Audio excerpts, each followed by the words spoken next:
Hello and welcome.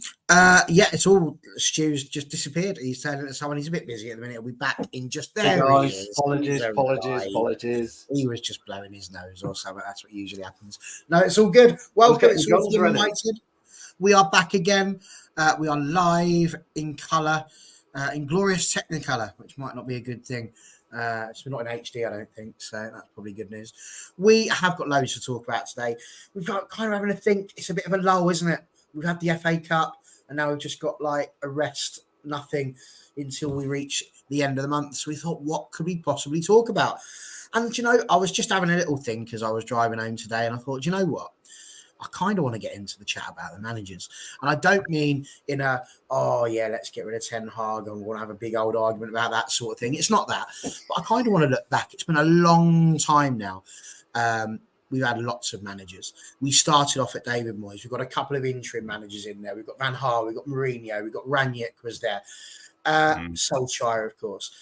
And it just feels very, very much, we've said before, rinse and repeat. So I kind of wanted to just sort of run through, have a little bit of a history session, going back on the managers since Fergie. And really to have a conversation about whether or not we feel that we're learning anything as a club, whether we're actually progressing or if we're just sort of in this rut, which is what it's felt like, especially with some people now calling for Ten Hag's position at times as well. Are we just hitting that point where we're going to repeat the same cycle and end up in something else? We're going to take it all the way back. Remember, we've just had that ridiculous 5-5 draw. Everything's gone mad. Alex Ferguson steps up and he basically says, whoever is in charge of this football club next, give them your support, step behind them and be the great supporters of this club that we are. And of course, in comes David Moyes, the chosen one. Now, I don't know about you guys, but I felt it was a bit of a poison chalice in the first place. Anyone who was going to take on the club after Ferguson had such big shoes to fill, it was almost always going to be impossible. But I've maintained since the day I started supporting United that for David Moyes, being in charge of that club, given a 6-year deal, that's a project. You're not going into the club with a 6-year contract and thinking to yourself, if I don't do very well this year, that's game over. I think he took over a side that was not lucky, but the best of a bad bunch when we won the title in Ferguson's last season. And actually, he was on a bit of a hide into nothing. The only player he managed to get in really was Fellaini. He got Mata in the transfer window. Not the biggest of signings, but we look back fondly on Mata. We really do. So he can't have been a terrible signing. But we finished 7th. And obviously, he didn't even see out the season before Giggsy finally had it. So I want to take it over to you guys. I think that the season under Moyes is what has really put us into the position we're in now, where we are rinsing and repeating managers, because if they don't hit a certain level of success, we're immediately getting rid of them. And we haven't had the opportunity to sort of revitalise. So I'm intrigued to know what you guys have got to say. So Stu, lovely to have you back. You're over there. Lovely to have you back on the show. Talk to me. David Moyes, success, failure? Did our done bys doing well at West Ham now? What do you reckon? Look, I don't think we were hard done by. I don't think that David Moyes, unfortunately, could be either given the tag of success or a failure, if I'm being brutally honest with you. It was almost impossible to follow Fergie. It just completely impossible to follow him. And I don't think even Mourinho could have followed him and had that success or any kind of success that Sir Alex had. What you have to bear in mind is that Sir Alex built a dynasty, and it was a dynasty that he pretty much oversaw everything. So from 6:30 in the morning, when he was at his office, till 7:30 in the evening, he knew what was going on in and around the club, because he would have meetings with coaches, he'd have meetings with players agents. Not that he was really interested in players agents. I think he's got on record as saying that, but he would have his finger on the pulse. He had a good set of coaches that he trusted, and a variety of coaches has gone through the Sir Alex Ferguson system and time have been absolutely superb. Quiros, Millenstein, McLaren, Kids, they're expert coaches.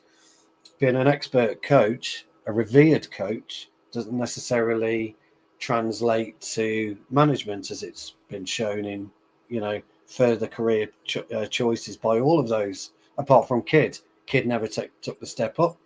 Everybody else did. So I don't think Moyes had any kind of chance, to be honest. Turning Manchester United down was impossible. Sir Alex Ferguson coming knocking on your door, or actually I think it was the other way around. He invited Moyes to his house, and you can't really say no to the godfather of football management. But you've got to believe in yourself, and I don't think Moyes did. I don't think Moyes could actually believe his luck, rather than the position he was actually given. And it was telling with some of the photographs that you saw with him behind the manager's desk and things of that nature. A manager at elite level would have put a stop to that. Said, look, I know I've got to have press, I know I've got to have PR, but it's got to be done my way. You've got to allow me to kind of eke my way in to Manchester United. And he was also allowed to make a variety of changes, and he didn't think about the changes he was going to do. Having success at Everton was not a guarantee at Manchester United. The coaches that he had at Everton were not a guarantee at Manchester United. No disrespect to Steve Round at all. No disrespect to Phil Neville. But you've got to look at where you are. You've got to look at the players that are around you. And what he should have done was do his due diligence better. Here's my playing squad at Everton. Here's my playing squad at Manchester United. Is there any overlap? Absolutely not. So I've got to chuck what I do at Everton completely out the window, and I've got to follow a blueprint to start with that Sir Alex has embedded into this club. And he may have had some success. I don't know. It's difficult to say. Did we let him go too soon? Again, it's a real hard one to answer. 10 months, in my opinion, is never long enough. And I think it's proven. And Jarvis knows his stats, Barry knows his stuff. And, apart from the odd success of second here, Mourinho, Solskjaer, third under Ten Hag, a couple of cups here and there, was Moyes really within that 10 months and where we were going to finish the season? Was it really as bad as what we all thought it would be? The answer is it's not. It wasn't. We've had these fluke seasons. We finished second because the managers are backed, and then all of a sudden we're back to 7th or even 8th. We're out of Europe, And Moyes might have started off at 7th and could have pushed it way into 2nd. We'll never know. We'll never know that trajectory. It's worth bearing in mind that Dave Sexton back in the 70s, a revered coach, came from Chelsea, revered coach, wonderful coach, but not a manager. Moyes, for me, is a manager. He is a manager, and he's proven it. But it took him what, 6 years to get any kind of semblance of what he wanted and how he felt as a man, not as a coach, but as a man back. He lost everything. He shriveled. And the job, was it too big for him? Again, I don't think we'll ever know. I genuinely believe we will never, ever know what he could have done for us. And that's what I think. I could be wrong, Jarvis. I'd be interested in your opinion on that. It's one of those really interesting ones, isn't it? Because again, like you say, it is the great unknown. It's one of those things that, like you say, we'll never know because of the fact that it's never happened, and we are all pie in the sky. But we're going to welcome new to the channel, although not new to the podcasting circuit. Although I know you've been in our comments for months and months. You've certainly been here since I've taken over. It's been good to have you in. It's good to have your face on the screen at last. So welcome. Tell us before you kick off on your David Moyes bit, a little bit about yourself, how it was you came to support United, all that sort of thing, how long you've done it, that sort of thing, and then go straight into it. David, success, failure, or what? Yeah, I can tell you a little bit about myself. I go by the name of Jarvis when I do YouTube shows. I'm a Norwegian. I live in the northern part of Norway. Way all up there, almost on the North Pole. So we have extreme weather up here at the moment. It's minus 20 degrees. I've told on MUFC Realist TV that it's cold outside and we have winter darkness time now, but the sun is coming back and everything is getting better at the moment. A little bit about myself, I'm in my 40s. I started following United. I would say 87, maybe. I was really starting to be interested in it. I started following football, World Cup '86. That was my first memory of football, and I had a older guy who was living with my older sister at the moment, and he gave me a membership in Man United supporter club. So I received like all the magazines, and he bought me a shirt and everything, and it was done. So since then I've been following Man United, and in Norway we have a close connection to the English Premier League. In the 70s and the 80s they used to show the Saturday game 4 o'clock every Saturday. So basically all Norwegians have a favorite English team they follow, and we have a huge fan base of Nottingham Forest, we have a huge fan base of Leeds, we have a huge fan base of Wolves, and a lot of like strange teams in Norway that people have been following since the 70s and the 80s. So English football has always been a big interest of me. When it comes to Man United and Ferguson's era, I can't quite. I tried to Google it and try to remember if we were linked to anyone else than Moyes at the time Ferguson retired. Do you guys remember? Say that again, sorry, Jarvis. Were we linked to anyone else, like No, managers at the moment? It was only Moyes was on the table. Only Moyes. Yeah. Yeah. Because I remember when I read the news that Moyes were coming in, I was a little bit. I was hoping that Pep or maybe Mourinho would come in. And another thing I remember that I really didn't like was Moyes coming in and giving the sack to all the coaching staff that was under Ferguson. So I think we lost a lot of the legacy, the stability of the club, and he brought in his own guys. How are you supposed to use Jagielka as an example to teach Rio Ferdinand how to defend? It's silly when you think of it, but that was how Moyes were thinking, and I think he lost a lot of respect in the group. He came in, he was never the coach that Ferguson was. So yeah, it was big shoes to fill, and I don't think he would ever succeed. Because it was too difficult of a task for David Moyes. His result, we did okay in the Champions League. We had I remember we won against Borussia Dortmund away that season, for example. I think we won 4-1, and we were on top of the group if I remember correctly. So it wasn't all bad. Hey Connor, big up. And I must say that I think he wasn't backed really in the transfer market. I remember we were going for players like who was it, Fabregas, and well, apparently we were close. By all accounts, we were very, very close to signing Fabregas, and then I don't think he's ever come out yet and kind of spoke about why it didn't happen. I think Moyes had. I think you're right, Jarvis. I think Moyes had a particular type and profile of player that he wanted to bring in. Yeah. We all know Fabregas would have complemented Ferdinand wonderfully well. It would have been a match made in heaven, that would have. It really would. And for whatever reason, we'll never know.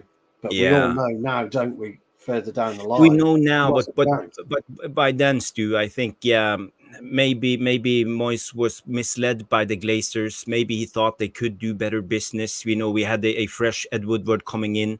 David Gill was retired too, and I think that's maybe the biggest gap. It was an impossible job with Ed Woodward running the show behind the scenes. So in a way, I feel a little bit sorry for Moyes. He never had the chance to prove us what lived inside him as a manager. But then again, his results were dreadful. We came in 7th that season, no European football the next season, and I think it was okay that he got the sack. He wasn't good enough, in my opinion. Very interesting that the people are speaking as it speaks. Connor going, he's gutted he's not on this to meet the man behind the comments. Absolutely. Well, there you go. You see, Connor not well tonight, bless him. So we hope you get better soon. Box talking about a few things that might be mentioned. There were some interesting things. My overriding thing when it comes to what Moyes did was I'm sure I read somewhere that Rio Ferdinand was upset because he had took chips off the menu or something like that. And, it's like sometimes you just think, oh God, just chips, go to McDonald's. It's not that bad, surely. You get paid millions of pounds. I'm sure you can put a bit of extra fuel in the car. But yeah, we aspire to be Man City. We aim to contain Newcastle at Old Trafford. MT talking about, I can't imagine Rio and Vida's reaction when they were told to study Phil Shagielka. But there we go. Julio says Sir Alex said in his book he spoke to Jose and Ancelotti, but again, getting them to turn up is not easy. 40-something crosses in one game too, and Fulham Old Trafford 88 crosses. So there you go. So I mean, it was an interesting one. David Moyes, as we say, for me, it kicked everything off. But I was looking at their win percentages because we're obviously going to have a look at those as well. And obviously, there are some caretaker managers in there as well. Technically, the best one is obviously a caretaker manager. So I've sort of stripped those out a bit. So overall, David Moyes has the 5th best win percentage of all of our managers, if you include this caretaker manager, who we will get to towards the end. But realistically, he was the 4th best. So out of sort of 7 or 8 managers, he's right in the middle. So it's interesting that since we've lost him, we're very much in the middle. There were some that were better, some that were worse. And I think that's the interesting thing. I think the gutting thing for me is that I just don't feel that David Moyes was ever given the real chance, and that we just sort of pulled the rug out from him a little bit. You know, he deserved at least another transfer window, a chance to see if he was going to improve more the next season. And I think that's what I found hard, is that actually we just sort of dug him out immediately and went in for someone else. Now, of course, we speak about caretakers at that point. We had 3 matches to finish. So we called on, it's 4 matches, sorry. And we pulled out the almighty Ryan Giggs into a suit and asked him to cover. We're not going to talk much about Ryan Giggs' tenure, other than to say that he ended up with a 50% win ratio, which is 6th overall. So not ideal for him. But he took over. It was nice. Lovely to have you. He's not worthy of a conversation. It's 4 games. And I think in one word we can both say, would you have given it to Giggsy next season, Stu? Nope. No. Would you, Jarvis? No, but I have to say that I liked what Giggs did. He put on some youths at the end. I remember they came in. I can't even remember their names, but I remember the first game. I think he won. Was it 4-1 against Norwich or something on Old Trafford? And we had a youth striker that came on and scored 2 goals, and he came out of the blue. So in a way, Ryan Giggs he tried out some exciting things, and we love our youths in Man United, you know. So, but I wouldn't give him the job, no, not at all. But I think maybe we were considering Ryan Giggs as a future manager because he got the assistant role under Van Gaal. Absolutely. But I just want to say one more thing, Barry, that I forgot to tell about David Moyes. What I didn't like about him was his style of play, his tactics. He was always constantly trying to play down the wings and bombard the box with crosses all the time. And in a way, we were very predictable, and it didn't work for us as a team. That kind of, I think it was too old-fashioned and too simple for a lot of those guys. And I think they lost the respect for Moyes because he wanted to set up that way. What do you guys think? I mean, it's an interesting one. I mean, when I think of the best that Sir Alex had to offer, you think of Giggs putting crosses into the box. You think of Beckham putting crosses into the box. You know, we did do a lot of crosses. Yeah, but that was earlier on, like in the late 90s and stuff. Like we progressed our style under the Carlos Queiroz, and we played like a 4-3-3 formation. Yeah. So again, like you say, maybe that was what they were thinking. It's gone a bit too continental, or you know, and now we can't come back to what we know. I think that was the tricky part. You know, I don't believe it was like nepotism. I don't think that Fergie just went, oh, let's just get the other Scottish lad in and give him a chance. But I don't know. Yeah, they weren't happy, were they? They weren't. And so we went for a search. We went for a search of the best, the best you could possibly find. And instead, what we came up with was Louis van Gaal. Now, already people have been on here, and I've got to say there was somebody just before. Where was it? NT said he did have the best team available to him, though. I think you're going to have to elaborate on that. Do you mean like the best? I think it's all about Moyes. I think talking about Moyes. I'm not sure if he means the best backroom team or if he meant the best original team. Because if he means the best original team, I'm not convinced about that. Like I say, we were the best of a bad bunch, but it was a very bad Premier League this season before Moyes took over. And you know, we were in a way lucky to win that because ordinarily with the points that we achieved, we absolutely would not have won that in previous seasons. But I take your point. They did win the league the year before. We got in the mighty Louis van Gaal, and there were some people earlier on that absolutely mentioned the absolute joys of Louis van Gaal, and it's just a shame that I didn't star it because it was stunning. No, it's gone.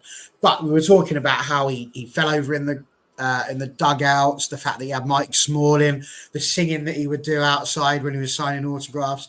He definitely had captured the imagination of Manchester United. For me, one of the most boring periods we've ever had as a football team. Don't know what you think of that. Stu, do you agree with that statement? Was it turgid to watch, or have I made that up? Louis van Gaal, what can you say about him? The trouble with Louis van Gaal for me is he played up to the media, he played up to his reputation that he garnered throughout his time at Barcelona, Ajax, etc. And I don't think we saw the real Louis van Gaal. He came off the back of the World Cup, if you remember, and he'd made that ridiculous substitution, and Tim Krul goes on and makes a save, and he thinks he's the Messiah. I think everyone was kind of excited about this legendary coach, this legendary manager, somebody who could get the best out of some of the world's very, best footballers that he'd managed during his time. And we were expecting miracles. He was absolutely dire with his football. Now, Jarvis will tell you, because me and Jarvis have this conversation a lot about tactics and style. And me and Jarvis are almost the polar opposite, really, the way that we see football. But we actually see football the same way, but completely differently. And that sounds absolutely stupid. But when Jarvis asked me a tactical question, although I don't believe in tactics, as Jarvis will tell you this, I can identify it and I can work it out and I can tell you coherently what they're trying to do and also what we should have done. But I'm not a huge fan of tactics. And the reason I'm not a huge fan of tactics, Louis van Gaal was a tactician. There's absolutely no two ways about it. The way that he operated Fellaini in that hole for that single game, and he's talking about his master plan, and then I'm thinking to myself, yeah, but you've told everybody now, so someone will pick Fellaini in the next game. What happened? It got snuffed out because that's how they do. There's a finite amount of space you have on a football pitch. Jarvis has heard me talk about this all the time, so he'll drink his tea, he'll nod off in a minute. And there's the same amount of players that can arrive at any one time on a football pitch. Okay, unless pedantically you get 2 sent off, etc., etc., etc.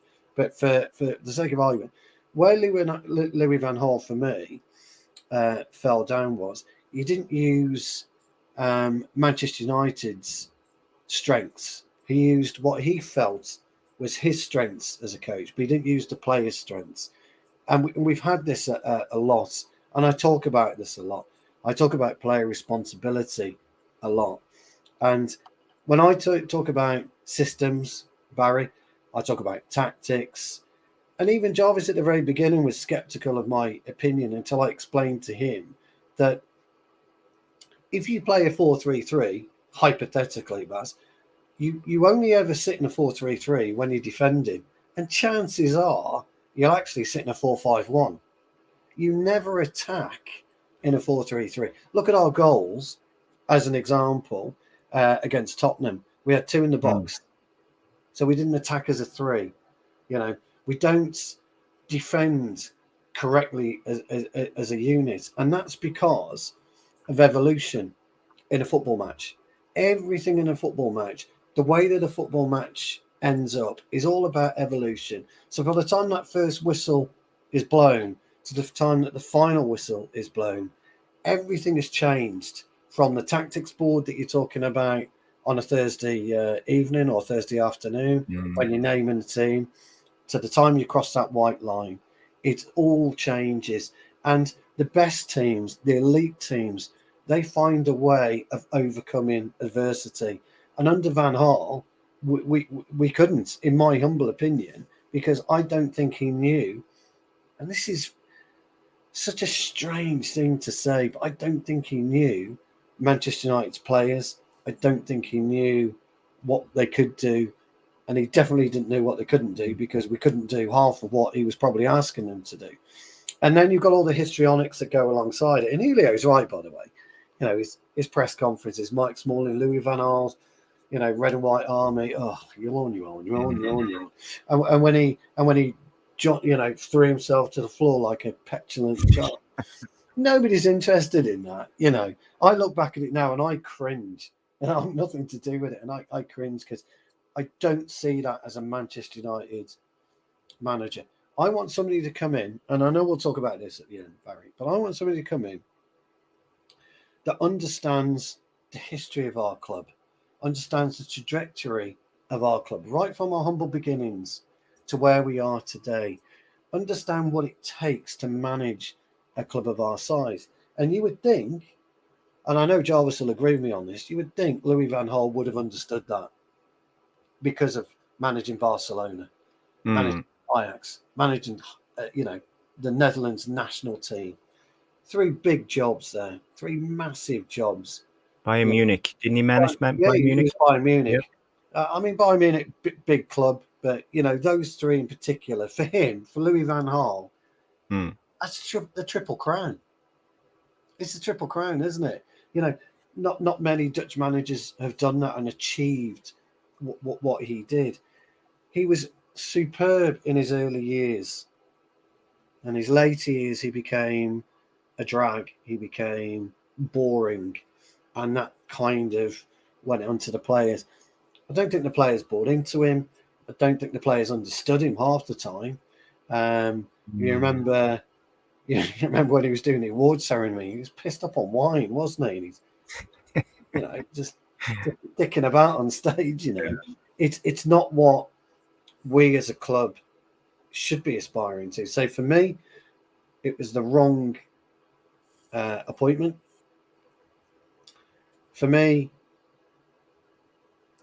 what I've gone for Mourinho, I know we're going to ask about this, and I'm conflicted with Mourinho, by the way. I really am conflicted.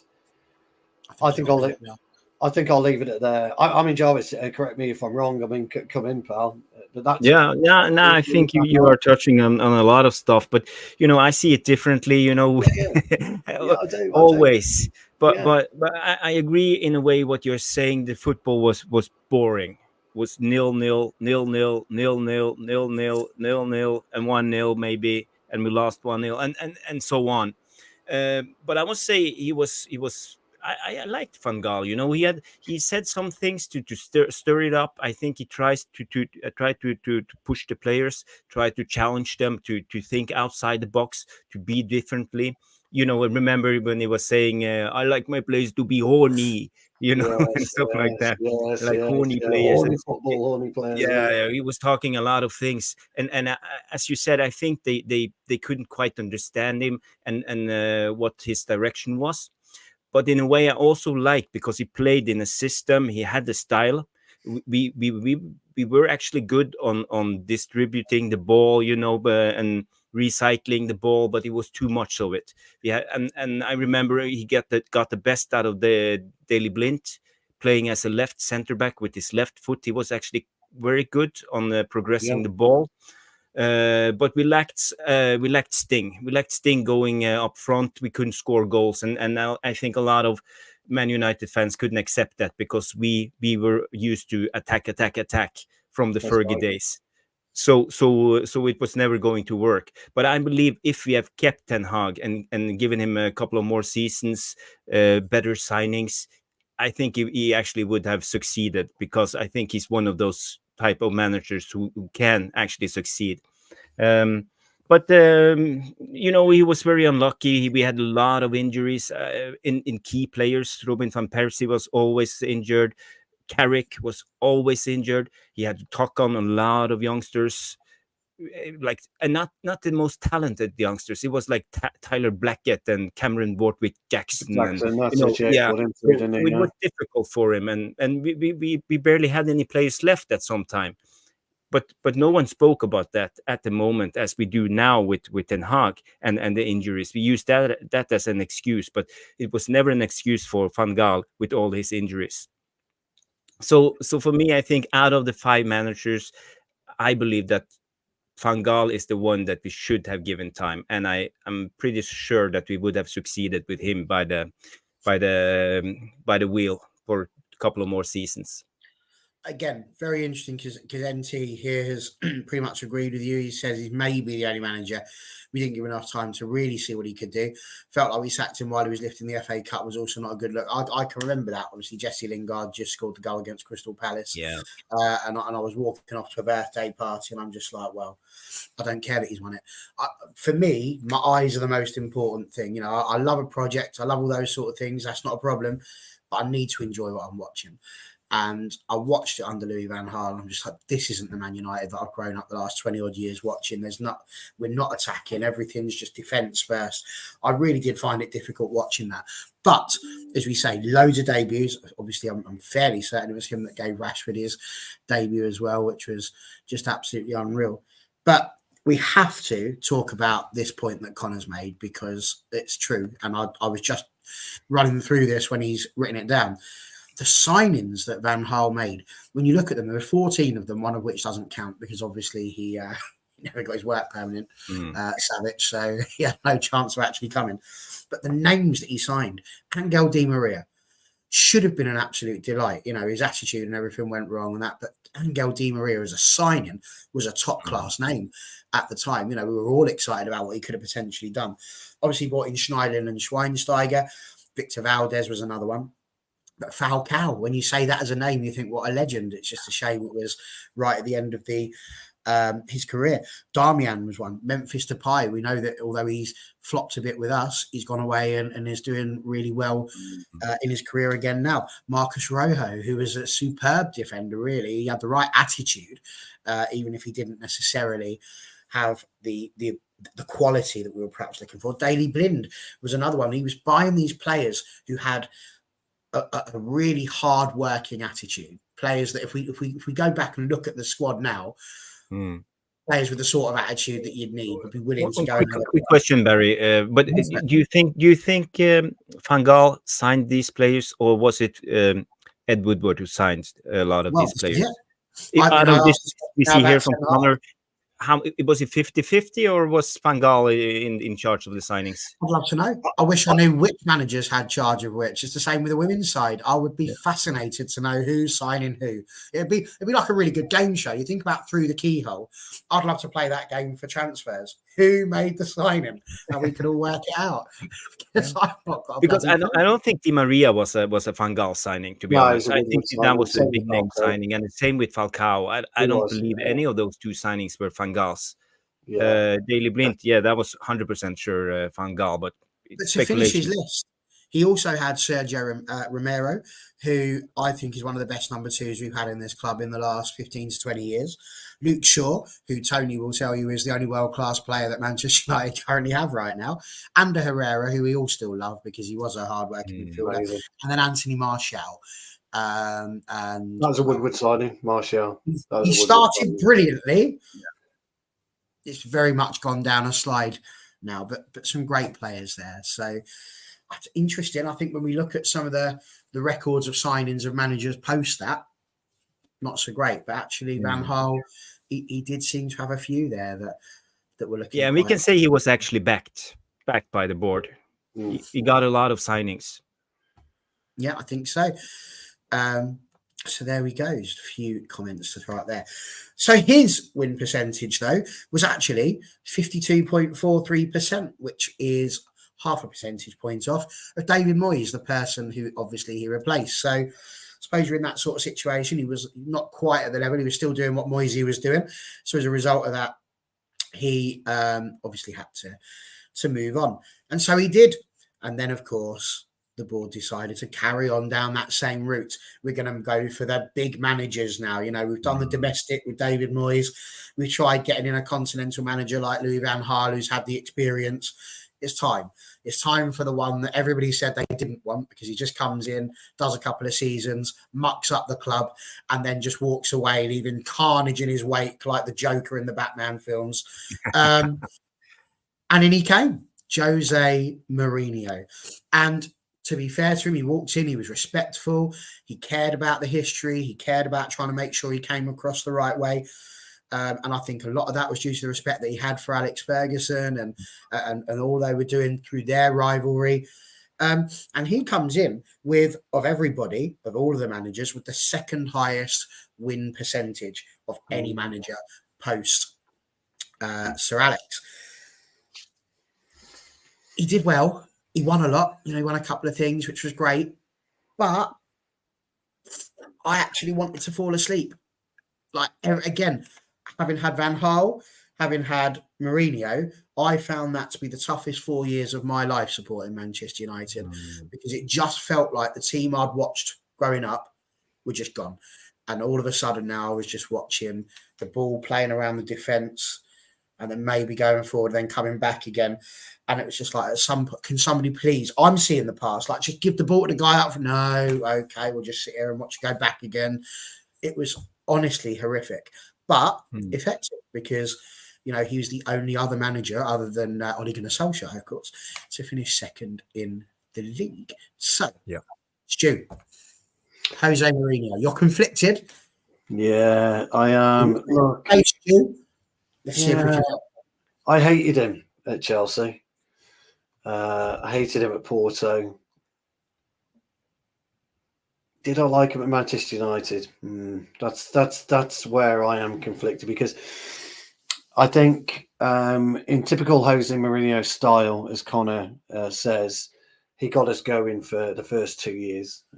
It's great that he considers second place. And I know I totally agree with him, by the way. It was one of his greatest achievements in management. I think he's absolutely right. But you're talking a treble winner here, aren't you, with Inter Milan? You're talking a multiple serial winner with Chelsea and Porto and Real Madrid, of course. Sorry, forgetting that.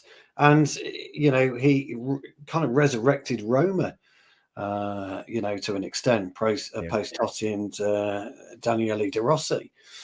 And could he do that with us? Yeah, and he did for 2 seasons. He made us what we were, and then he has this third season blip. I don't know what it is. He gets itchy feet. He doesn't want to be there. Does he want to pay out? Doesn't he want to pay out? Does he force the issue? Doesn't he force the issue? And yet when you hear him and you speak to him, and this is my conflict, by the way, when you hear him and you speak to him, the affection he's got for our club, it's unreal.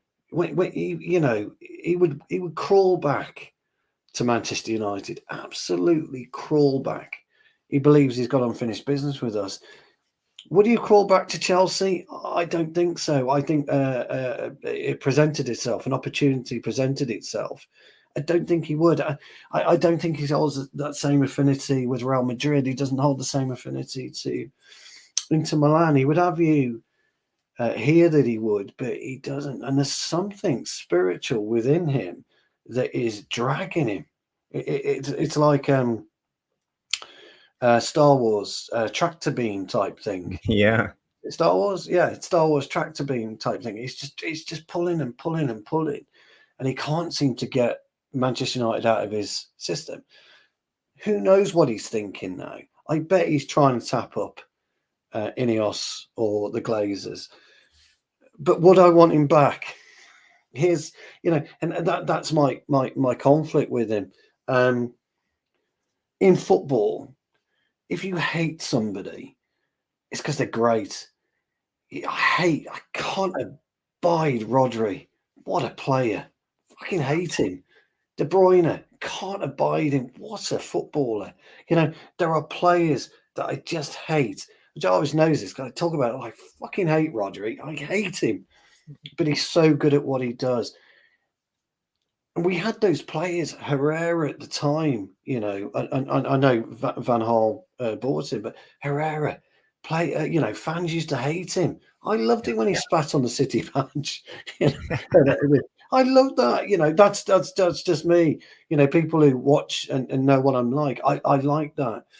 And I like that mentality. He brought that siege mentality back at some, you know, and he'd bite and he'd spit at the press, and he'd have a go at players, and because he got the respect, he could get away with it. But then it all goes to pieces with him, and that's what worries me, and that's why my conflict is. I don't want somebody to be great for 2 years and then rubbish for a third year because I want 12 million quid in my bank. He doesn't need 12 million quid. I want somebody to be great for 5 years, 10 years. We'll never, ever see another Sir Alex Ferguson. We'll never see another Arsene Wenger. We'll never see another David Moyes. 11 years, don't forget, by the way, he was at Everton. 11 years. People forget this. We'll never see that again. And we'll never see, I don't think, longevity with, and I believe, by the way, we should keep Ten Hag. I don't think we'll ever see longevity with Ten Hag at Manchester United. Now, whether that's right or that's wrong, I don't know. And again, when it comes to styles of play, when it comes to winning games of football, I hate boring football because you don't want to be, you don't want to be involved in boring football. But let me tell you something, guys. When you're on that pitch and you're winning 1-0 and you're knocking about the back because you're going to win that game 1-0, I'll tell you, it's great. There's nothing better. So for me, Mourinho, again, his flamboyance, I love it. His attitude, his spitefulness, I absolutely adore that because that's how I play football. I'm spiteful when I play. I just don't like what he stands for. You know, when he's bored, when he doesn't want to be there anymore, I don't like what he stands for. Would I take him back? That's why I don't know what to say. That's where I'm really struggling. Do I think it's a difficult one? Because you spoke about the success. He's had the success. You know, his style was working. He has done that. And again, I mentioned to Jarvis while you were grabbing your charger. You know, he does have an affection for the club. He really was respectful. You know, he was, 100%. I thought, incredibly different at our club than he was at any other club that he's been at. He still had that arrogance, that brashness, but there was a genuine affinity there. And again, we talk about transfer signings. He brought in Eric Bailly, who again was tough tackling, but you know, injury prone. Zlatan, you know, the lion himself, was at the club, and what a player he turned out to be for him. Mkhitaryan we can drop. Lindelof still at the club. Pogba, again, should have been a brilliant signing, a bit like Di Maria, but pointless. Lukaku should have been a brilliant player, but just. But Barry, that's where we lost our edge. That's where Mourinho maybe lost his edge because, you know, we lost out to Mourinho and Chelsea with Eden Hazard. You know, Eden Hazard was an absolute favourite to come to Manchester United. I remember. And he goes to Chelsea. Mourinho had we lost Robin to Chelsea.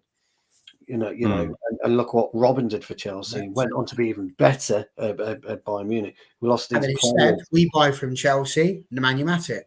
Yes, that's right. But he knew Sanchez from Arsenal. That's what we could do. Right now, we've got players they don't like. But that's what they wanted, and you know, did Lee Grant. Well, yeah. You know, Mourinho should have wielded his axe and said no. I'm not having it. Blah blah blah blah. This is who I want. Whether Mourinho was a great scout or not, I don't think we'll ever know that because we don't know the people who were in there and scouting. But when you look at Eden Hazard, just look at Eden Hazard.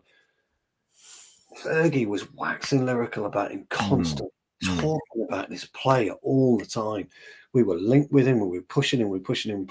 He decides that's it. I'm off to Chelsea. That was a Mourinho pull at that time, wasn't it?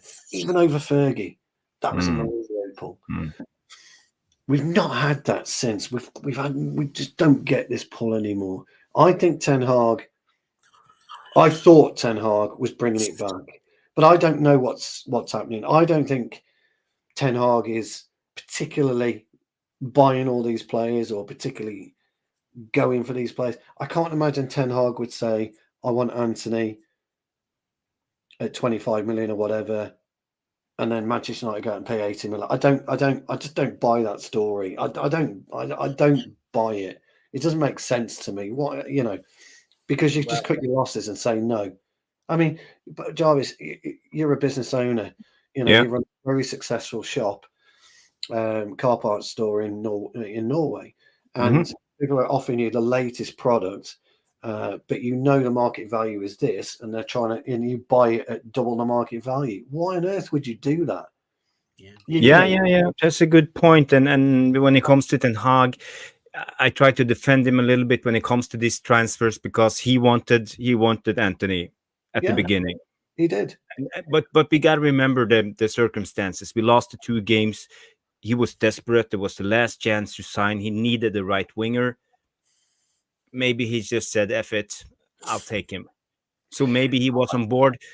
But I can understand what happened around. And we are soon to forget, we lost the 2 first games. We lost 4-0 against Brentford and 4-2 against Brighton, I believe. Yeah. And we had something similar. Look, so he was desperate. He was fighting for his life. 100%. He needed that right winger. 100%. And we had something similar with Frankie de Jong. And I made a point back at the day. I never came across any Manchester United fan that was desperate for Frankie de Jong. Nobody spoke about him. All of a sudden, we're in for Frankie de Jong. That's all people could talk about. It's all I heard. Frankie de Jong, Frankie de Jong, Frankie de Jong. We ended up with Casemiro. I love Casemiro. What a player. What a great player. But we've probably seen the best now of Casemiro. And you have to hold your hands up to it. So would de Jong been a better signing? And did he want to come?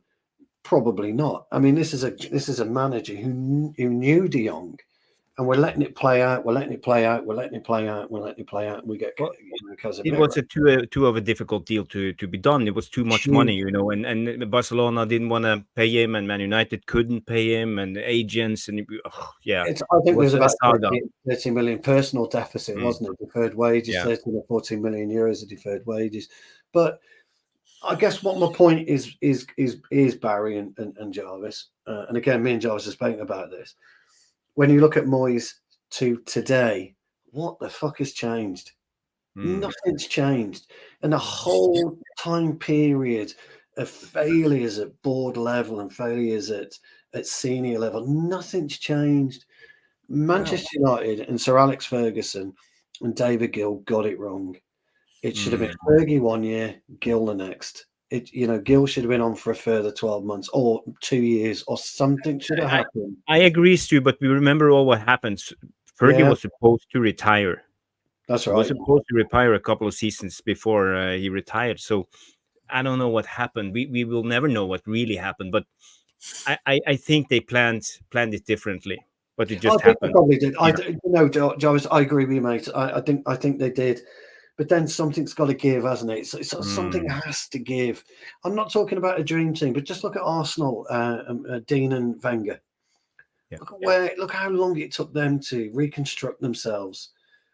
We're having to reconstruct again, and nobody knows. I think if we're all honest, nobody knows right now what's going on with this investment.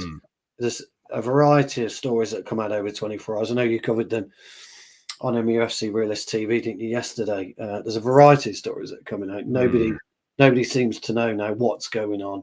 People are saying Justin didn't have the money, he's fake. People are also saying, or reports are saying, he's trying to sue Manchester United, all this kind of, nobody knows. But we've got somebody who's wanting to put 1.4 billion quid, 1.5 billion quid into the company.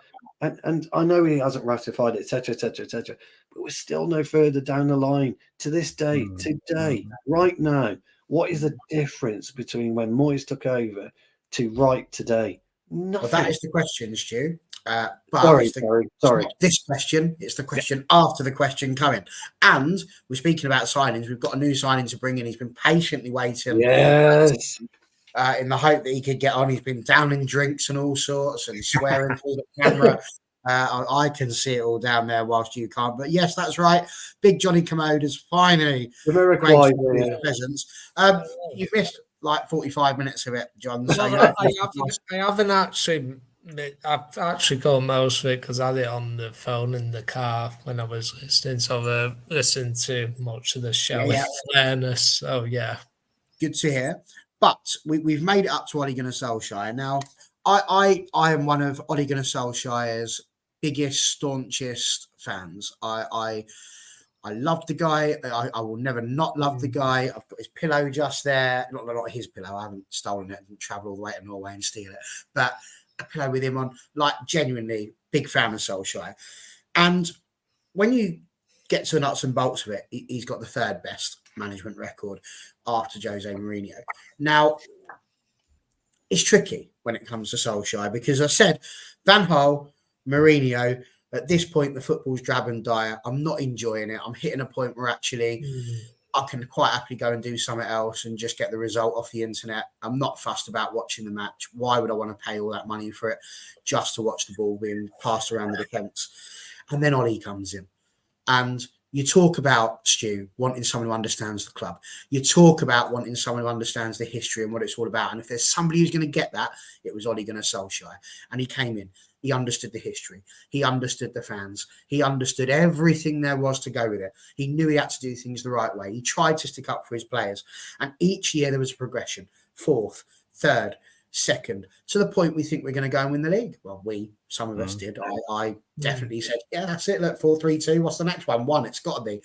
And Ronaldo comes in and we all get excited about that because, again, we're starting to think back to those days. It's all back and it's the feel-good factors all around. But actually, we were just setting ourselves up for a massive fall. Now, John's just arrived, so we'll let him throw on this one. If you're desperate to say anything about Moisey, Van Gaal and Mourinho, feel free. But Ole Gunnar Solskjaer came in. For me, his period as manager, best period we've had post-Fergie in general. But I'm wondering now that I look at this objectively, am I just thinking that because it brought me back from the brink when I was disliking what was going on at the club with the managers? Have I overhyped him just because he made me love the club again? Or was it genuine? Did he actually provide the best entertainment at Manchester United since Alex Ferguson? Yeah, and I agree with, I think most people loved Ollie. I think he did bring a degree of identity back to the club. I do believe that. I think the Bruno Fernandes helped massively in regards to propelling us to, to get top 3 in that season where we went into lockdown, and then obviously the season after we finished 2nd. I just look at him and in particular and Mourinho to an extent where I just think both of them had a game where you were just like you lost the game and it probably impacted things more than what we care to realise. For me, with Mourinho, I think if he had won that FA Cup final in 2018, finished 2nd and won the FA Cup, that might have propelled us to go again in the summer, because you could have seen then some evidence of us progressing and maybe he might have been back more rather than, like you say, Fred, Dallo and Grant and that. If you signed a couple of others in, maybe then we might have gone a step further. And when you look back at Solskjaer, I think the game that did for him was that Villarreal final. If he had won if he had won that, I do think the following season might have been a bit different, personally. That's my honest, because I think I love Solskjaer. I do think he did understand the club. I do think he did understand what it did to make us successful. The problem is, like every other manager, it's like they didn't have the right people above them to make the right decisions. Yes, he identified certain players which didn't do the business for him. Going back to like Moyes and Van Gaal and Mourinho when they were appointed. There's one manager who I love. No one was going to replace Fergie, but probably the person who was probably most like him in terms of playing a style of football who was available that summer would possibly have been the best person to appoint, in my opinion, would have been Carlo Ancelotti. I personally think if we got him in 2013, things might have been a little bit different, maybe, because he became Real Madrid manager and they won the Champions League, the first Champions League they won since 2002. Then I think if we got him in, things might have been a bit different. But that being said, I think that a lot of the things which Jarvis and Stewart touched upon are accurate. I agree with Jarvis. If there was any manager who came close to implementing a philosophy, inverted commas, it was probably Van Gaal. And yes, the football was boring as hell at times, don't get me wrong. But it was close, the closest thing we had to identifying a style. My issue with Van Gaal is that he was perhaps just a little bit too old past his peak to do it in the long term. If we got him 10 years before, it might have been a bit different. Whereas when we got Ten Hag in, I thought we'd get someone in who would do something which Van Gaal tried to do, plus he was a manager on the up, on an upward trajectory. So that's what I was thinking with what Ten Hag was doing. The issue we have with Ten Hag is obviously I'm not one for sacking managers. I've never really sacked a manager, called for managers sacking more than anything because they're a human being. I never like someone lose in their job. But for me, what Ten Hag needs to do is last season was very good against 2 cup finals, winning the League Cup. Obviously, you can forgive to a degree that he's had injuries and we've not had a good season. The background with the ownership of the club hasn't helped and all that. This have gone right through the club. You and I, Barry, follow the women's team. I think these things behind the scenes have impacted things. That's been a huge change over a staff. I think Ineos have a big challenge ahead of them to try and appoint the right people in positions, support manager.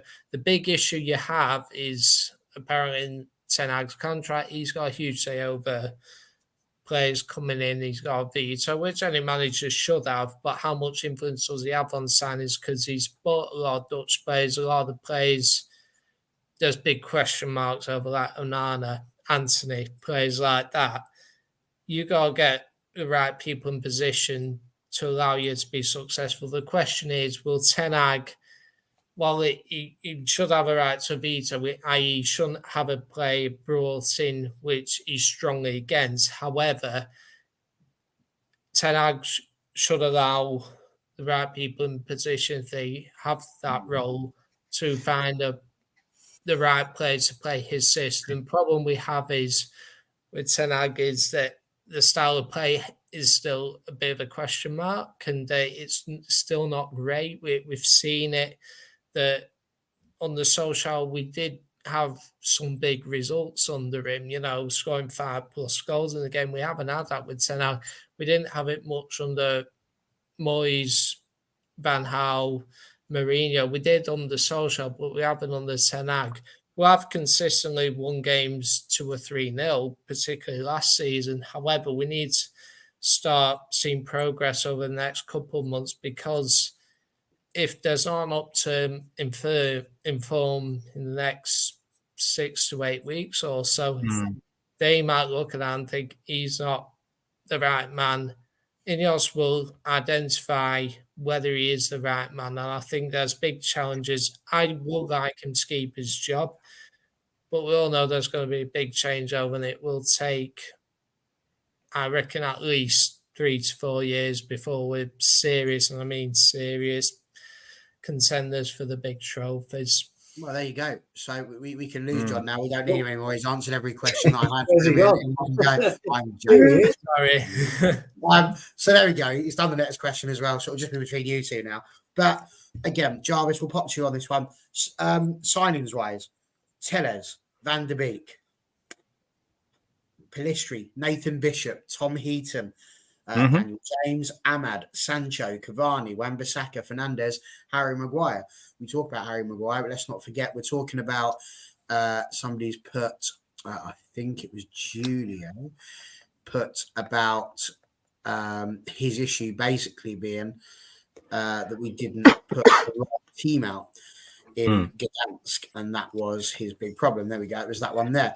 But we mentioned that Harry Maguire being missing was obviously one of the biggest points of that. You know, I can remember the world lamenting the fact that Harry Maguire wasn't going to be in that match and being one of the reasons. So, Jarvis, where does Ole Gunnar Solskjaer rank for you? Because obviously we can point out the next two. Michael Carrick came in. He's got the best win percentage of any Man United manager. But again, he only had a handful of games, so we can't really count his 66%. We get Ralph Rangnick, 37.93%. He was shocking. He spoke a great game. He talked a good game, but it all went to pot very, very quickly for Rangnick. And that will bring us to Ten Hag, which will obviously be our next bit. But Ollie, fellow Norwegian, I can only imagine you've got all the love in the world for Ollie, but we're about to find out. There you go. There he is. Look at this. I thought that was going to be a picture of you and him for a minute there. But there we go. Talk to us. Ole Gunnar Solskjaer. Yeah. Was it Feel Good FC for you then? You know, it hurts me even speaking about Solskjaer today, because I was so emotionally invested in Solskjaer to succeed, because, you know, I loved him as a player, as a fellow Norwegian, and he's Man United legend.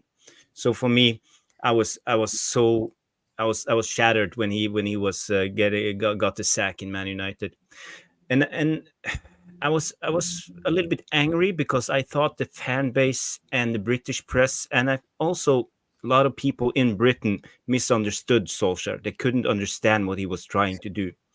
It was easier for me because I'm Norwegian. I know the Norwegian coaching style is not to be authoritarian.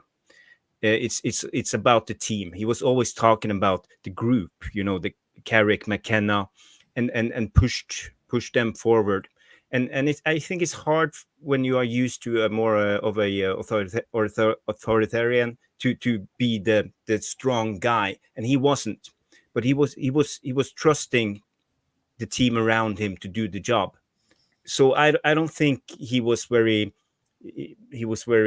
stubborn when it comes to signing. If a good scout that he trusted said he wanted that player, I think he accepted it. And in fairness, I don't want to jump in, but you talk about the team. People were talking about Carrick and McKenna. They've both gone on to be really quite successful within the championship so far. So he clearly was having a good team around him.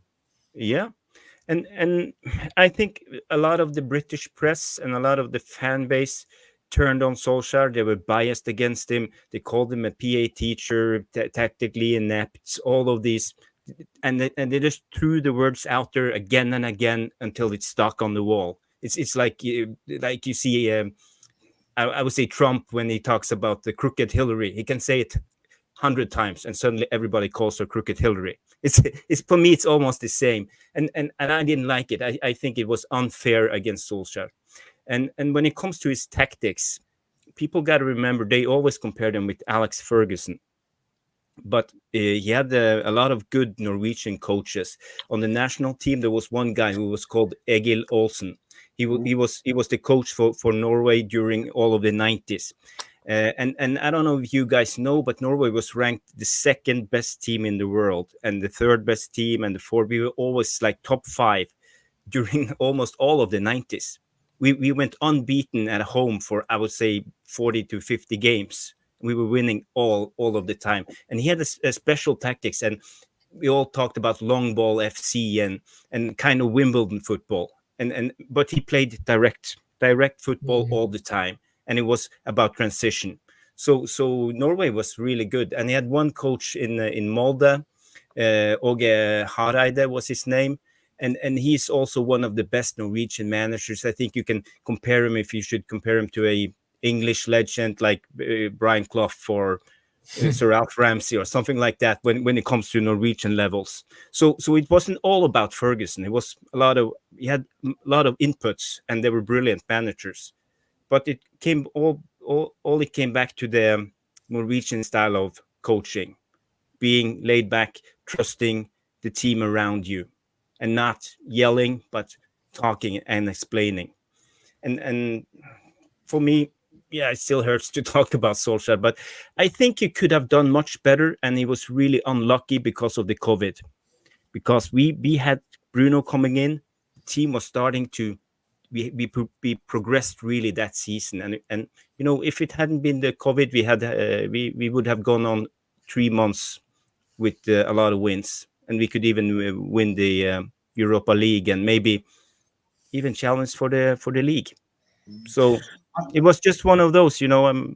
It was a lot of coincidences that worked against Solskjaer.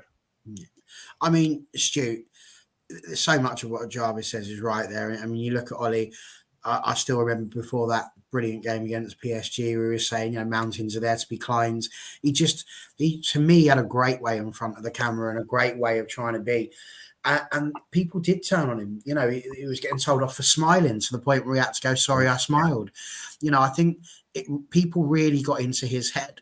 And maybe that was a little bit to do with how it all ended in the end, because he was being called a PE teacher. He was getting all of these nasty things being said about him. And actually, NT's quite right here. Everything Ollie did was for the club. There was no ego. It wasn't about Ole Gunnar Solskjaer. It was about Man United. There was no bitterness. It was about Man United. And then that interview at the end when he left, I am not ashamed to say I was sobbing like a little newborn child, because you could see it at that moment that it was his dream job. It was everything he'd wanted to do. And he was truly trying to put Man United back into the right place. And I think that was a mixture of disappointment that he couldn't do it, and disappointment that he wasn't going to get the chance to fix what had gone wrong, and potentially even a little bit of anger that outside forces were doing things, because I don't think that Ole Gunnar Solskjaer wanted Cristiano Ronaldo. I think when you talk about a Woodward signing or a board signing, I think they've looked at that and gone, we can't have City having him. We want the money. We'll bring Ronaldo in. He'll bring us loads of shirt sales. And you, sir, have got to put him in your plan. I don't think an aging Cristiano Ronaldo was ever in his plans. He then had to adapt, and ultimately it cost him his job. Yeah. Look, before I start, I think all of you spoke eloquently about Solskjaer. John's review of the show was phenomenal as well. Jarvis has offered a more of an inside view, which people won't even considered. This is why people tune into AFU. I say it a lot, and I genuinely believe it. Devil's Advocate, MUFC Realist TV. You tune into our channels because you get common sense. Barry's point now, he's absolutely right about Ronaldo, but let me start by saying what Solskjaer meant to me, because I get quite emotional about it as well, which is ridiculous because you all know me. I don't get emotional about anything, but I do with Solskjaer. Like, I grew up in the 70s. My pull was Stuart Pearson, Frank Stapleton, Martin Buck and the Greenoffs, you know, that type of Sammy McElroy. Me and John were talking about my favourite ever FA Cup goal a couple of weeks ago, and McElroy just like that. And he said why, and I told him why. It was important to me, what it meant to me. I followed Manchester United all over the place. I stood there in 1999. I was in Barcelona, I was in the Nou Camp. And I'm listening all these years later to people calling him a PE teacher. And I'm thinking, you know nothing about football. You know absolutely zero about football. You know nothing about Manchester United. If you call somebody a PE teacher, you know nothing about the club. You shouldn't be anywhere near the club. You shouldn't be anywhere near football. You're there in your bedroom, your pajamas, and you're talking to your mates on your headset, and you're playing FIFA or whatever it is today. You know nothing about football. To call somebody like Ole Gunnar Solskjaer a PE teacher, somebody who understood what it meant to play for the club, somebody who never moaned if he was on the bench, somebody who never moaned if he didn't get a start for 2-3 weeks and didn't come off the bench for 2 or 3 weeks. He understood what it was to play for Manchester United, to play for Sir Alex Ferguson. And you can't buy that with people. We talk about it all the time. You look around our dressing room at the moment, nobody knows what it is to play for the club. Nobody gets it. They don't understand it. And that's our frustration as fans right now. Today, our big frustration is you don't know what you know what it is. The badge doesn't mean anything to you guys anymore. Where it did to Ollie, and it did to Keno, it did to York and Cole of that era. I feel, and I agree with all of you and everyone in the comments, you're 100% right about we'll never know about Ollie. I just think he made one fatal mistake, just one fatal mistake, and that is alongside McKenna and alongside Carrick, he should have brought in somebody like a Meulenstein for 6 months. He should have brought in a experienced coach who'd been around the club. He brought in Mark Dempsey. Yeah, he did, but I would have gone with a Meulenstein or a Kiros if he could go. Just somebody, just somebody who he knew he'd played under, and he could talk and he could talk about the philosophy of Manchester United. I think that would have helped him immensely. That doesn't mean that he did a bad job, because I thought he did a phenomenal job. I thought he brought back what Manchester United was about. God, my lad loved him. He's 22, my kid. He absolutely adored what Solskjaer did. He beat Pep, didn't he? He beat so many, of the top managers, and he just. I watched him and I saw him shrivel. I hated it. I saw this blossoming kid who just got this grin on his face and everything, living his dream job, going back into Old Trafford, going back into Carrington, seeing old friends, talking things. And then he just shriveled in front of our very eyes, didn't he? This man-mountain of a player just shriveled as a person. And why do we do that to somebody like Solskjaer? Why do we allow people to do that to a man like Ole Gunnar Solskjaer? And I agree with all three of you. All three of you are 100% right. We should have given him that chance. He did make mistakes, but managers do. And you have to make mistakes. You cannot go through your life living 100% correct all the time. You've got to make mistakes. How you grow. That's how you blossom as a man, as a woman, as a child. That's how you blossom. You make mistakes, but you get up. And he got up. He dusted himself down, and he goes and beats Pep. you know what I mean? Now, we know what he wanted. We know the profile of the player he wanted. We know we could have got Erling Haaland at 4 mil. We know all that. Everybody knows this. We know everything about the players and the profiles. And we know, again, and I don't want to keep going back to it, we know why none of that happened. It was a sad day, a very sad day when Ollie was asked to leave. And I just want to quickly talk about Ranić, and it's a very, very quick 30 seconds. My belief is with Ranić, he wasn't brought in to manage the team. He was brought in just to look after that team. He was brought in to tell the board what they didn't want to hear. He was brought in to say this, and this, and the board wasn't having it. He wasn't brought into. He was brought in to dissect the club, and nothing's happened. They kicked him out because they knew he was right. They kicked him out because the Glazers knew it would be untenable if they agreed with him, and that's the issue for me. So, anyone who calls him a PE teacher, anyone who disses Solskjaer's record, we don't want you at the club. We're not interested in you. You're not fans. You don't have a stand-in with any of us on this panel because, well, you're just sad, lonely, bitter. So that's my point on it. Really, I just think the guy's outstanding. Yeah. Well, John, you wanted to jump in, mate? Yeah, so I just want to make a brief point. Yeah, I agree with both Jarvis's and Stu's point regarding Ollie. And that Watford game, I've never felt so angry after a game. That was the the lowest point I ever felt as a United fan. I went to see. I mean, the game that I think sealed his fate for me was that Liverpool game a couple of weeks before that, and it was.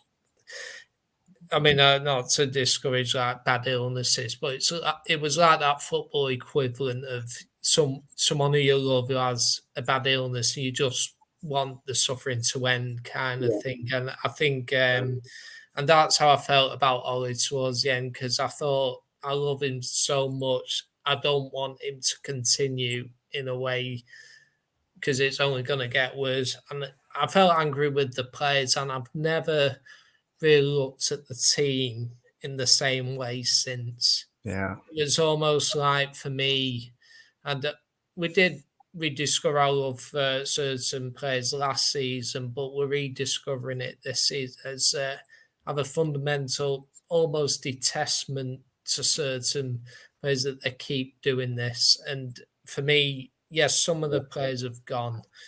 The toxicity in that dressing room. And I never forgave them for what they did to Wally, because he was someone who did care, who put his body on the line, but he was surrounded by players who put their self-interest first. I'm sure you're quite right, PE teacher. We've had it with Mark Skin and the women's team, even though we played good football on Ollie's a PE teacher and all that. And there's also people who disclaim whether Solskjaer was a United legend, don't they? Saying, he only scored one goal. If you're a true United fan, you'll realise that Liverpool FA Cup, that goal was just as big as the one against Bayern Munich. See, that winds me up, that does. I mean, me and my brother, many, many years ago, when we beat Forest 8-1, we were playing pool, and at the time, Soccer Saturday was in its height, and Solskjaer comes on with about half an hour to go, 20 minutes to go, pops in for, thanks very much. and wanders off. Tremendous. I mean, it doesn't happen. You name me a substitute that comes on now and scores 4 goals. And some would say back then the quality was a lot stronger, in the Premier League than what it is today. So, it is. And what was mad about that? We did the Christmas quiz that Dan did, and he asked the question, didn't he, about how many goals did Ole Gunnar Solskjaer actually score from the bench? And it's a lot less than we think. Well, they said this one, I think he scored, was it 126 or 127 goals or something like that? And about 100 of them were from the start. And this is what I mean, like, people like to discredit him. He was a phenomenal forward. He was phenomenal. Don't forget, John, he played in midfield part of his career. He played games genuinely, genuinely informed him as a manager. When we talk about him being no ego and all about the club, it was the fact that Ferguson used him, and he not used him is the wrong word, but used him as a sort of a utility player, the ability to just do what he was told to do. And he did that because it was for the club. And that's 100% informed what he's like as a manager. It's not about me. It's about the club and what's best for them. So, I'd have him at the mighty Tipton Town, Baz. The mighty Tipton Town, we'll take him. Come on, Ollie. 100%. Just going to quickly throw this one up. Jarvis has already responded to it in the chat, but we'd like to take a moment to thank Jarvis for Henningberg and Ronnie Johnson and Eric Neville too. A bit of a niche name, absolutely. So we're down to the final part. It's literally 2 questions that I'm going to ask you. We're going to get into the Erik ten Hag bit now. The bit that I find interesting about Erik ten Hag is that his win percentage is 58.7. Of all of the managers post Alex Ferguson, he has the best win percentage of them all. And yet still, we're in a situation where we're talking about, does he need to go? So Alex Ferguson's win percentage over a ridiculous number of games, something like 1,500, 59.67, which just goes to show what a one-off that geezer was. To have that level of win percentage for that many matches is ridiculous. So don't ever come at me telling me he's not the greatest manager that's ever breathed, because that's mental. But Ten Hag. Moyes, the players didn't want him. Off he went. Van Gaal, Won an FA Cup. Style of play wasn't good enough. Off he went. Mourinho, style of play wasn't good enough. Off he went. What are you going to Solskjaer? Players seem to down tools a little bit. Is it happening again? Or can you see shoots at the beginning of this year that's showing that actually Erik ten Hag might have learned the lessons of all the managers before him, and that actually Ten Hag could be the person that brings Manchester United back, especially with all this? I know you've all touched on Ten Hag briefly and the takeover and what could happen and the fact that we might end up getting a better structure and that things might change a little bit. Do you see it? Or are we going to get to the end of this season and that's Ten Hag gone again? And then we have to repeat the cycle, getting rid of another person's old players and trying to start the project, because it just feels like a new year every time. It's like, here's my New Year's resolution. I'm going to go to the gym. And after 6 months, I stop going to the gym. And then I have 6 months of being a fat git. And then at January, I'm back again. Right, I'm going to go back to the, and it's just repeat. And nothing's ever changed. I'm still 15 stone, whatever happens. It's just, I'll be brief on this one, Baz. I'll be brief on this one, Baz, because it's a bit of a, and I don't mean this nasty, it's a bit of a moot question. I really believe that, because everybody around here will have an opinion. I know Jarvis is, and I understand Jarvis is, but for me, you'll never, ever be a successful manager at Manchester United with a bunch of lazy, half-witted, self-centered, thumb up your ass players. And you've got that. You've got a section of our club which is not allowing the club to develop and grow. And you've got too many of them in our club. And you will never, ever, ever, and it doesn't matter who you are, until you get rid of those, you will never, ever become the manager you want to be. Okay? So for me, and Jarvis has got, and I'm sorry I keep talking, because we were talking about it the other night. That's the only reason I know Jarvis's point. And he knows mine. So for me, you've got to keep him. And you've got to hold your nerve. Actually, you have to hold your nerve as a football club. There's sometimes in life where you have to hold your nerve as a person. You've got to hold your nerve as a football club. How you get rid of this toxicity is going to take you 2 years, maybe.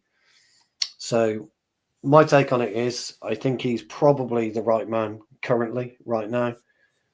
But you've got to get rid of toxicity. And I know the final question, Ollie Solskjaer for me.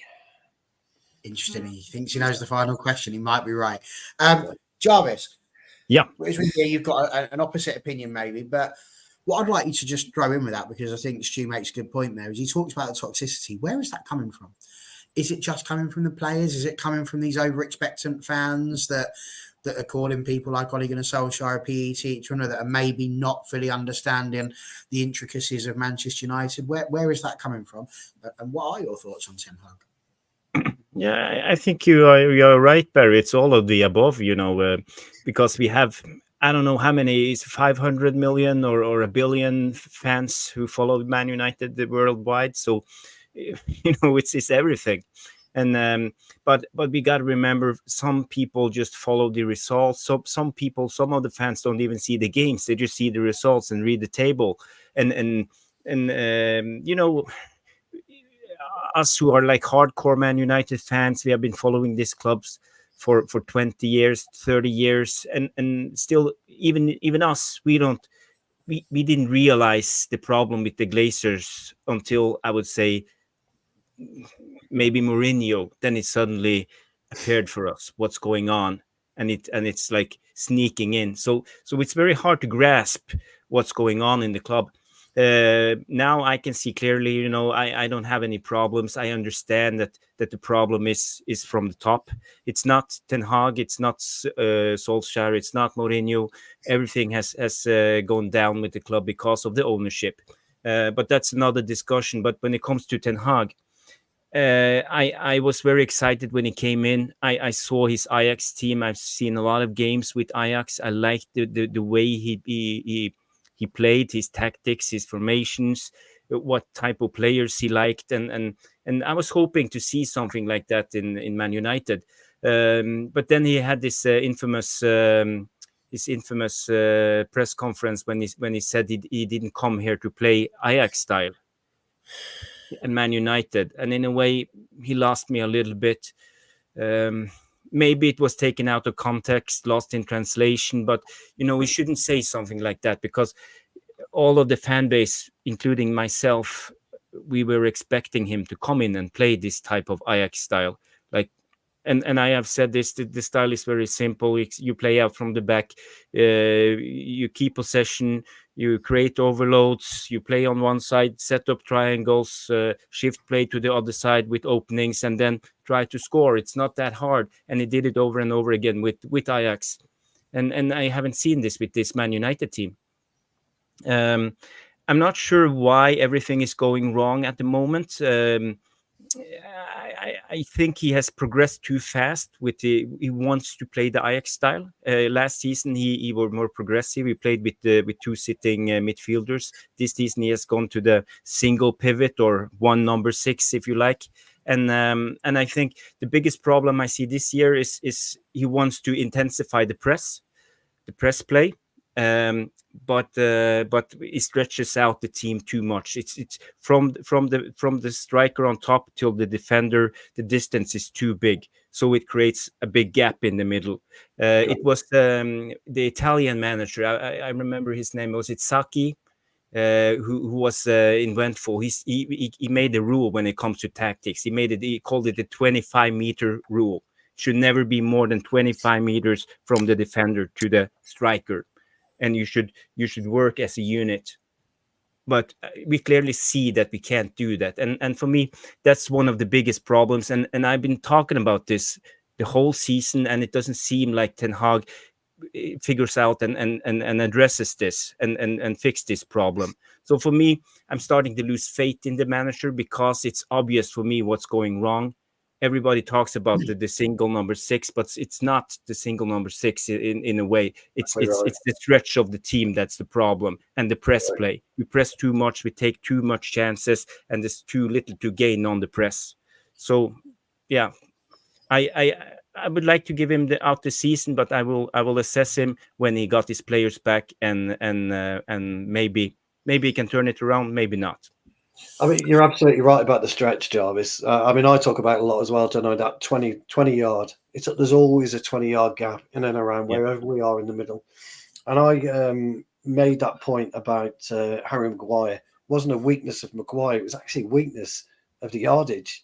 And and in behind as well. There's this yardage in behind. Well, there was when De Gea was there, not so much now Onana's there, because he strut out and do whatever against it. But that space in our midfield has been catastrophic for years. Catastrophic for years. And it's, I'm going to sound like a broken record here again, aren't I? But it's common sense in football. If you can't see it on the pitch, and as you quite rightly say, Job, if it's not identified at coaching level or management level, just wow. You know what I mean? It's identified and the players can't do anything about it. It's balances, isn't it? Yeah. So I mean, John, we're going to throw it over to you as well with Ten Hag. I mean, I've got to be honest, I'm indifferent. I'm indifferent. And for a variety of reasons. There's just some things that he said and some rumours at the back that make me just wonder, do I really care one way or the other? I'm not entirely sure. There's been a few sort of, it's all rumour, really. I can't say that I've genuinely seen him say some of the things that he said, but like the potential that he might have wanted Greenwood to come back, and that there's lots of different things that have come out. And I'm like, I just don't know if that's really what I would have wanted to hear my manager say. But having said that, I'm not against him. I'm not clamouring, wanting him to go. I think if, bit like Van Gaal, really. If it came out he was going, I'll just be like, oh, well, see you later then. Who have we got next? Which I think is sort of where I've got to on that one. I don't think I'll be watching the Ten Hag exit interview with tears in the eyes. Let's put it that way. But it doesn't change the fact he's got the best win percentage. It doesn't change the fact that it seems like some of the players are, with this takeover news coming in as well, potentially starting to realise, well, hang on a second, maybe it's not going to be as simple as just if we just switch off for the next few months, Mr. Ten Hag leaves and we get a new manager in and it all starts again. Maybe the gravy train is starting to come to an end. Maybe you can't be paid 320 grand to go and sit on the bench and not work if you're Jadon Sancho. Maybe you are going to get sent out somewhere and be held to account for your actions. So what do you reckon, John?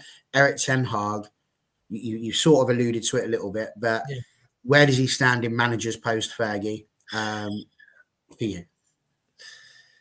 He's probably the manager who we have at his peak, I guess, because I think Van Gaal and Mourinho overall are better managers, but we got them maybe when they were a bit on the decline. Whereas Ten Hag, we got him when he was ready.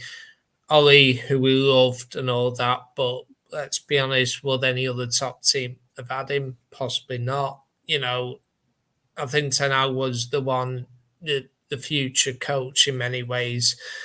When I look at Ten Hag, he overachieved last season, but he's perhaps underachieving this season. So it's a quandary.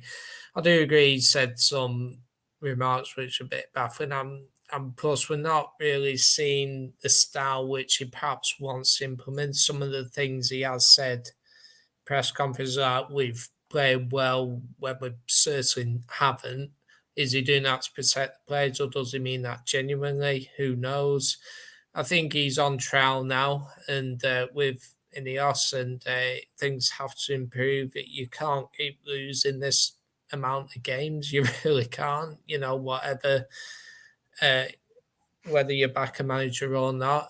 But for me, I do agree with some of the decisions regarding Onana and Anthony signing. Greenwood to a lesser extent, because I think that was a club decision.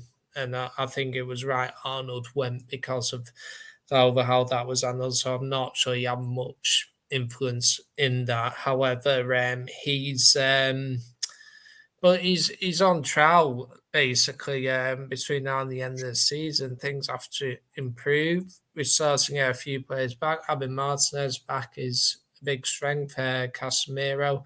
Things will have to improve between now and the end of the season. It's a big test for him. So I don't think you can say for certain whether we're learning the lessons yet, because, you know, we got to put the right people in position first and then see if he's willing to adapt and go to a more old-fashioned approach where he's just coaching the team and that kind of thing. There's obviously going to have to be a huge turnover amongst the playing staff. We're not been good at selling. We've obviously sold a lot of the youngsters, but we need to start selling some of our lesser players. Yeah, you know, like your Martials and those kind of players in this world. And it might, as you mentioned, it's not just players who have a lack of effort, who have ability. That it's also players who are retained who it's not lack of effort, it's just they're not good enough, but we're still keeping them. So you got to get rid of those players as well. So for me, it's still a big question mark. I don't know whether he's the right man to go forward. I hope he is. I would hope that he will retain it, but I'm under no illusion that it's impossible to say at this moment whether he's the right man. As for the best manager post Alex, on record, it's Michael Carrick. Yeah. This genuinely, it's been the weirdest show I've ever done. I've really enjoyed today's show. I really have. But I don't think I've ever done a show where so many questions that I was going to ask have been answered before I've actually asked them before in my life. So I've turned into Benny, haven't I? John's going with Michael Carrick, which is the most ridiculous answer to the question. No, I'll go with Ollie. I'll go with in fairness to Carrick, 3 games, Villarreal, Chelsea, and Arsenal. He won 2 and he drew the other. So which is why he's got a 66.57 win record. But there we go. Stu, you went Ole Gunnar Solskjaer, your favourite manager post Fergie? Yeah, 100%. He just hit me where Manchester United hits me, and that's here. So that for me is what it's all about. Do you think with hindsight, would you think we should have let him be manager until the end of the season with hindsight. Carrick. So, Do you think Carrick? Look, yeah, it's a tricky one. That people are looking at what he's doing at Middlesbrough, etc., etc. When you look at win percentages, by the way, Barry, by the end of the season, it could be 42% for Eric Ten Hag. It's one of those, isn't it? So yeah, very much so. So that's how you got to look at it, John. Point off Mourinho. Yeah, I just think that I don't think Carrick wanted it. I don't think Carrick wanted it for any longer than what he had it. I think it could have poisoned him as a coach if it gone wrong. What would you? I mean, would you want to take that job for the start of your career? You know, he's gone off to Middlesbrough. He's done a really good job. Man United is your first job. That could be your first and last. I'd been up for murder. If I was given it, Baz, I'd have been up for murder, mate. I'd have been in the scrubs.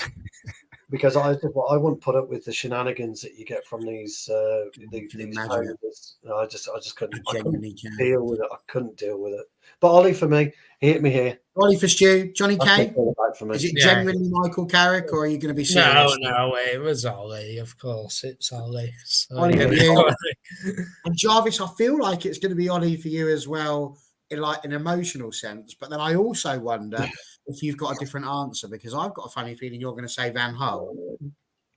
Yeah, the one who would have taken us the furthest was Van Gaal, without a doubt, for me, because he managed to implement the style of play in a matter of a season or less than a season, and all the other managers have struggled with implementing a style of play. It's always been like a hybrid of old United and their current style. But Van Gaal, he didn't take no prisoners. He made it his team in a way. So for me, I think if we have given him time, maybe he would have managed to implement some kind of Dutch total football possession-based style of play. But you know, we all remember attack. It didn't suit us with United. I do agree with you, Jarvis. I don't think he was the best manager post Fergie. However, if there was one manager who I thought maybe if we just stay with him a bit longer, what would have happened? And I think Van Gaal's probably the one I put in that category. But yeah, fair comment. That's fair comment. Oh, there we go. So pretty much done. Listen, it's been the hour and a half has flown by. We don't usually allow it to go this soon, this long. Generally, past the hour and a half, because Stu's bedtime is before 10 o'clock, and he's bound to get a whipping off the internet now. But I mean, still 14 of you watching, you're having a lovely time, and it's been brilliant to have you in. And there's been some great comments tonight, and I just wanted to end by throwing up these two. So the first one obviously was from NT. It came on a minute ago, saying refreshing to hear some balanced, non-reactionary opinions on the manager for once on the internet. I agree with Barry. Lovely, not nice that somebody does. I'm not going to die on the Eric Ten Hag hill, but I'm also not in a rush to sack him, which is exactly how I feel. And then Mick, of course, coming in as well with very refreshing to listen to mature, balanced opinions and options. It's 5 a.m. Crikey, where are you? It's 5 a.m. And it's my sleep podcast, Nice Zen and Vibe. And the reason why I've thrown them up there is because these podcasts exist. Like, you know, we're trying to rebuild All for United because obviously the main Twitter page went away. And so we're trying to reach a new audience again. And it's the same for podcasts across the country. It doesn't all have to be this overreactionary tripe that gets thrown out there where we're just trying to do clickbait. Places like ourselves, places like the Devil's Advocate, places like MUFC Realist TV are just places where we want to give fans voices, the opportunity to talk openly, honestly. And it's not to sit here and say, you know, you're not allowed an opinion. You're allowed to say you want Ten Hag to be sacked. For God's sake, it's a world where you're allowed opinions. All we ask is you've got something to back it up, and you're not just sitting there just a quickie stuff. Just a quickie. Mick is with Jarvis on MUFC Realist TV. So Mick he's got a comment. So he runs MUFC Realist TV. Where in the world does he live? If it's Thailand. Used to live in Perth. He's now in a place that I'm not going to say live on the internet just in case I say it wrong. In Thailand. Very good. Bucket. He's in all around the world. from Asia to Europe to America. So that's all for United. Barry, can I just say one thing? I just want to thank a lot of the regulars from MUFC Realist TV coming on the chat. We have Rushmano, who is a legend. We have George Best or GBST 1007, and with the Bird, who was on the show yesterday, and a lot of good people, and Mick Ruby, of course. My partner in crime on Man United FC Realist TV. So and the regulars like Yulo and NT, of course, like the legends of this channel. So thank you guys for coming on and brilliant comments. So it's worth pointing out with Julio. Sorry, Stu, what are you saying? Worth pointing out with Julio, he's Devil's Advocate podcast, and he hosted his first show a couple of days ago, and he was really good. So, we should be a bit of a family. I echo what Barry says. We should be a family. We should support each other's channels, follow each other's channels.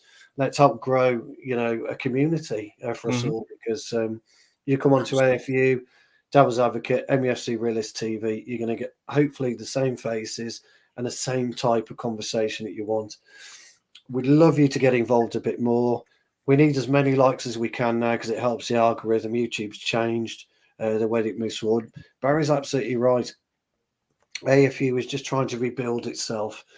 Jarvis has been personally following me for 3 years. Same with John. I'm a big fan, Stu. I'm a big fan. I'm a huge fan of you. I'm a huge fan. I started following Jarvis, and this is how we get together, and that's why Mick and Jarvis invited me on their channel. We should also advocate for those who are new to the channel that we also, Barry's on it. We also have a women's channel as well. Yeah. So if you want to watch the, if you're interested in listen, if you're into the Man United women, we're there, All for United, WFC. We've got a couple of shows a week we do as well, and we very much enjoy that. And that's the same thing, voice for the fans, but on the women's side.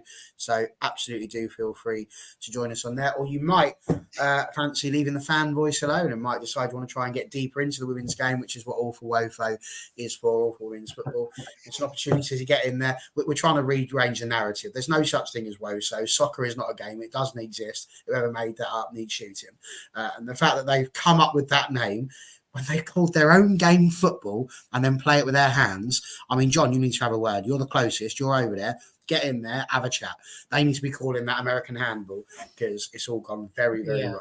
But there we go. Nick, absolutely. I think it would be lovely if we could get a bit of a collaboration, maybe get some of the leaders and all that stuff to pop on as well and have a little powwow. That'd be a good thing to have on here as well. That's what we want. We want loads of things. And Witterbird, I didn't miss you. She's mentioned Topic Week. She's brought this up with us next week, I'm hoping, Vic. So we'll hopefully get you in on for that one.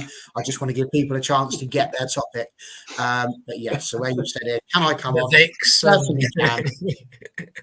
So we are on it. Don't worry. It's in the works. So there we go. And there we go. Jarvis is serious. Brilliant. Is what Thank you, Mick. Should you wish. So there we go. What's this? If anyone has even the smallest interest in women's football, check the channel out, guys. Watching United is one of the best decisions I've made recently. And I agree. Women's football is absolutely working. And it's all good. And the women played Chelsea this weekend, so obviously the men aren't playing, but you can watch the women. So a big game at Chelsea. So my grip socks is riveting. Riveting when I talk about grip socks. I've got a new pair, by the way. I won't go into them today. Oh, grip socks, yeah. There you go. That's definitely sorted. So yeah, brilliant stuff. Listen, it's been a delight. Thank you everyone for being in the comments. It's been brilliant having you there. Loads of you watching today. Send it out to your mates. Let's get proper, mature football chat back on the internet, and let's get rid of some of this rubbish where people are just trying to shout for no reason and be the loudest voice in the room. Brilliant to have you, Jarvis. Excellent debut, mate. Well done. Thanks for joining us, John, even if it was a little bit late. And of course, Stu, the stalwarts. Thank you. Willie, thank you. Good night, all. Take care. Bye-bye. Bye, guys.